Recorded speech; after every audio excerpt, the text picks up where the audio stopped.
let's make chicken Alfredo. Here we go. Tenderize your meat, damn it. Egg it. Bread. Cook it. Let him cook. Literally. Alright, SpongeBob, you ready? Oh, hell yeah. Pasta. Fettuccine. You can't break it, don't even try. Pasta water? Drain it. Holy pepperoni. Now for the sauce. Garlic.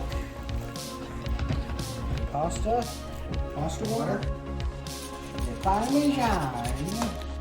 Let's add some more Parmigiano for an authentic Italian flavor. Truffle salt. And parsley. Nice. The best things in life are simple. Food. Now, chickens. Oh my god, so good!